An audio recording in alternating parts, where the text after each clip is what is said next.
നെഞ്ചുലയ്ക്കുന്ന മുദ്രാവാക്യം വിളികളാണ്.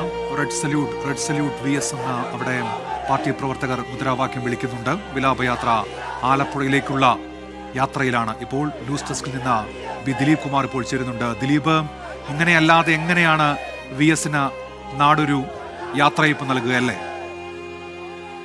ഉന്മേഷ്, കേരളം കണ്ട വലിയ യാത്രയപ്പുകളിലൊന്നാണ് വി എസ് അച്യുതാനന്ദൻ ഇപ്പോൾ കേരള ജനങ്ങൾ നൽകിക്കൊണ്ടിരിക്കുന്നത്.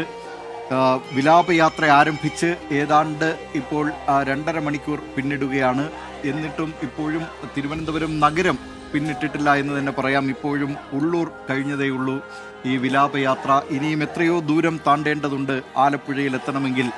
ഈ വഴികൾക്കിരുവശവും മനുഷ്യ മതിൽ തീർത്തുകൊണ്ടാണ് ജനങ്ങൾ തങ്ങളുടെ പ്രിയ നേതാവിനെ അവസാനമായി ഒരു നോക്ക് കാണുന്നതിന് കാത്തു നിൽക്കുന്നത്. അടുത്തത് പോങ്ങുമൂട്ടിലാണ് ഈ വിലാപയാത്ര എത്തിച്ചേരുന്നത്.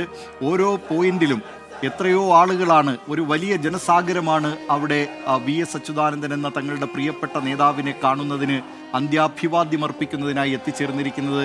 അവർ കൂടി ഈ വിലാപയാത്രയ്ക്കൊപ്പം അവരും നടക്കുകയാണ്. അങ്ങനെ ഇത് തുടങ്ങിയ സെക്രട്ടേറിയറ്റിലെ ദർബാർ ഹാളിന് മുന്നിൽ നിന്ന് തുടങ്ങി ഇപ്പോൾ ഉള്ളൂരിൽ എത്തുമ്പോഴേക്ക് ഒരു വലിയ മനുഷ്യ സാഗരം തന്നെ ഇതിനൊപ്പം ചേർന്നിരിക്കുകയാണ്. ഓരോരുത്തരും ഒപ്പം നടക്കുന്നു. ഓരോ പോയിന്റിൽ നിന്നും ആളുകൾ കൂട്ടമായി ഈ വിലാപയാത്രയ്ക്കൊപ്പം അണിചേരുന്നു. അങ്ങനെ ഒരു വലിയ മനുഷ്യസാഗരമായി, ഒരു മനുഷ്യക്കടലായി ഇപ്പോൾ ഈ വിലാപയാത്രയെ അനുഗമിക്കുകയാണ് ആയിരങ്ങൾ. ഇത് നിശ്ചയിച്ച സമയക്രമം എല്ലാം തെറ്റുമെന്ന കാര്യം ഉറപ്പാണ്. അല്പസമയം മുമ്പ് CPIM സംസ്ഥാന സെക്രട്ടറി MV ഗോവിന്ദനും അക്കാര്യത്തിൽ, ഈ സമയത്തിൻ്റെ കാര്യത്തിൽ, സമയക്ലിപ്തതയുടെ കാര്യത്തിൽ വ്യക്തത വരുത്താൻ കഴിഞ്ഞിട്ടില്ല.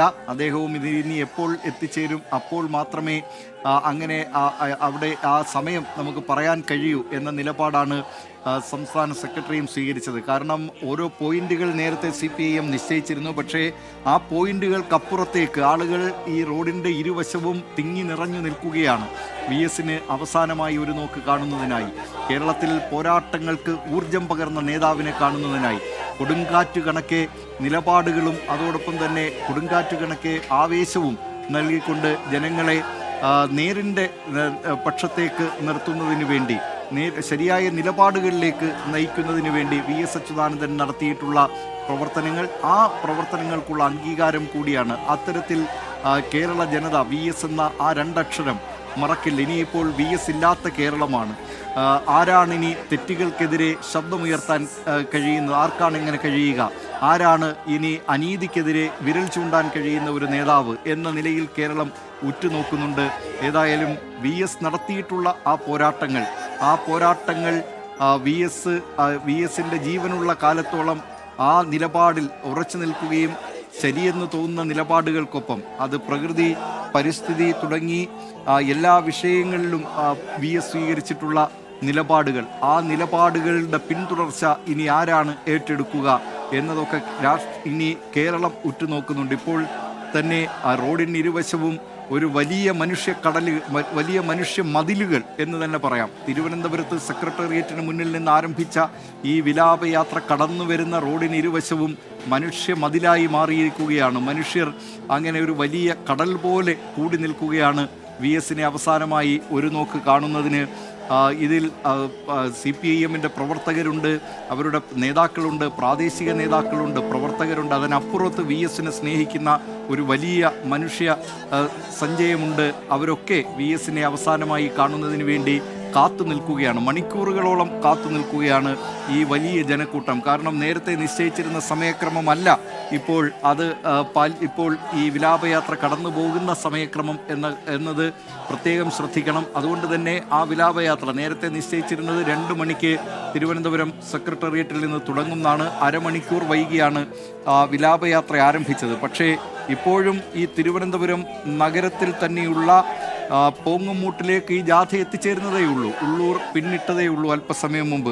അതിനു തന്നെ ഏതാണ്ട് 3.25 മണിക്കൂർ, 6 കിലോമീറ്റർ പിന്നിടുന്നതിന് 3.25 മണിക്കൂർ എടുത്തിരിക്കുകയാണ്. അതുകൊണ്ട് തന്നെ ഈ സമയക്രമത്തിൻ്റെ കാര്യത്തിൽ സമയം കൃത്യമായി നേരത്തെ നിശ്ചയിച്ച സമയം അത് പാലിക്കാൻ കഴിയുകയില്ല. പക്ഷേ അപ്പോഴും ഈ ജനക്കൂട്ടം അവിടെ കാത്തിരിക്കുകയാണ് വി എസ് അച്യുതാനന്ദന് അന്ത്യാഭിവാദ്യം അർപ്പിക്കുന്നതിനായി. അങ്ങനെ ഓരോ സ്ഥലങ്ങളിലും ഓരോ പോയിന്റുകളിലും ജനങ്ങൾ വലിയ തോതിൽ ഇപ്പോഴും വന്നുകൊണ്ടിരിക്കുന്നു. ഈ വന്നവർ തന്നെ ഈ വിലാപയാത്രയ്ക്കൊപ്പം അണിചേർന്നുകൊണ്ട് അതിനെ പിന്തുടർന്നുകൊണ്ട് അതിനെ അനുധാവനം ചെയ്തുകൊണ്ട് അവർ ഒരു വലിയ മനുഷ്യസാഗരമായി ഈ വിലാപയാത്ര പ്രത്യേകം തയ്യാറാക്കിയ KSRTCയുടെ വാഹനം, ആ വാഹനത്തിന് പിന്നാലെ ഒരു വലിയ മനുഷ്യക്കടൽ തന്നെ ഇപ്പോൾ ദേശീയപാതയിലൂടെ ഒഴുകി നീങ്ങുകയാണ്. ഈ VS എന്ന ആ രണ്ടക്ഷരം കേരളത്തിന് നൽകിയിട്ടുള്ള സംഭാവനകൾ, കേരളത്തിലെ രാഷ്ട്രീയ രംഗത്ത് നൽകിയിട്ടുള്ള സംഭാവനകൾ, അദ്ദേഹം വിവിധ വിഷയങ്ങളിൽ സ്വീകരിച്ചിട്ടുള്ള നിലപാടുകൾ, അത്തരം നിലപാടുകൾക്ക് കേരള ജനത നൽകിയ അംഗീകാരം, കേരള ജനത നൽകിയ ബഹുമാനം, കേരള ജനത നൽകുന്ന ആദരമാണ് ഇപ്പോൾ VS അച്യുതാനന്ദന് VSന്റെ ഭൗതിക ശരീരം വഹിച്ചുകൊണ്ടുള്ള ആ വിലാപയാത്ര കടന്നു പോകുന്ന വഴിയിൽ തടിച്ചുകൂടിയിട്ടുള്ള പുരുഷാരം, തടിച്ചുകൂടിയിട്ടുള്ള ജനത അവർ ചൂണ്ടിക്കാട്ടുന്നത്. അവർ VS ഇല്ല മരിച്ചിട്ടില്ല എന്ന മുദ്രാവാക്യവുമായി, ജനഹൃദയങ്ങളിൽ VS ഇപ്പോഴും ജീവിക്കുന്നു എന്ന മുദ്രാവാക്യവുമായി, കണ്ണേ കരളേ എന്ന മുദ്രാവാക്യവുമായി VS അച്യുതാനന്ദനെ അവസാനമായി ഒരു നോക്ക് കാണുന്നതിന്, അന്ത്യാഭിവാദ്യം അർപ്പിക്കുന്നതിന്, അന്തിമോപചാരമർപ്പിക്കുന്നതിന്, അങ്ങനെ ഈ കേരളത്തിലെ ഒരു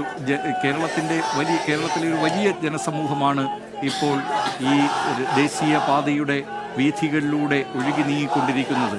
നേരത്തെ തിരുവനന്തപുരത്ത് ഇന്നലെ അന്തരിച്ച VS അച്യുതാനന്ദൻ്റെ ഭൗതിക ശരീരം തിരുവനന്തപുരത്തെ AKG സെൻട്രൽ, അദ്ദേഹം എത്രയോ കാലം അവിടെ ഇരുന്നാണ് സംസ്ഥാനത്ത് CPIMനെ നയിച്ചിരുന്നത്. അവിടെ ആ CPIMനെ നയിച്ചിരുന്ന AKG സെൻട്രലിൽ നിന്ന് പിന്നീട് ഭൗതികദേഹം അദ്ദേഹത്തിൻ്റെ മകൻ്റെ വസതിയായ ബാട്ടൺ ഹില്ലിലെ വേലിക്കകത്ത് വീട്ടിലേക്ക് കൊണ്ടുപോയിരുന്നു. അതിനുശേഷം ഇന്ന് രാവിലെ 9 മണിയോടുകൂടിയാണ് മൃതദേഹം തിരുവനന്തപുരം സെക്രട്ടേറിയറ്റിൽ ദർബാർ ഹാളിലെത്തിച്ചത്. ആ സെക്രട്ടേറിയറ്റിൽ നേരത്തെ കേരള മുഖ്യമന്ത്രിയായി 5 വർഷക്കാലം അദ്ദേഹം സംസ്ഥാന ഭരണം നിയന്ത്രിച്ചിരുന്ന, ഭരണസ്ഥിരാകേന്ദ്രം സ്ഥിതി ചെയ്യുന്ന സെക്രട്ടേറിയറ്റിൽ പൊതുജനങ്ങൾക്ക് ആദരാഞ്ജലികൾ അർപ്പിക്കാൻ അവസരമുണ്ടായിരുന്നു. അതിനുശേഷമാണ് ഉച്ചയ്ക്ക് 2:30 ഈ വിലാപയാത്ര ആരംഭിച്ചത്. വിലാപയാത്ര മണിക്കൂറുകൾ, ഏതാണ്ട് ഇപ്പോൾ 3.5 മണിക്കൂറാകുന്നു. 3.5 മണിക്കൂറായി തുടർച്ചയായി ഒരു വലിയ ജനക്കൂട്ടം ഈ വിലാപയാത്രയ്ക്കൊപ്പം സഞ്ചരിച്ചുകൊണ്ടേയിരിക്കുകയാണ്, നടന്നുകൊണ്ടേയിരിക്കുകയാണ്.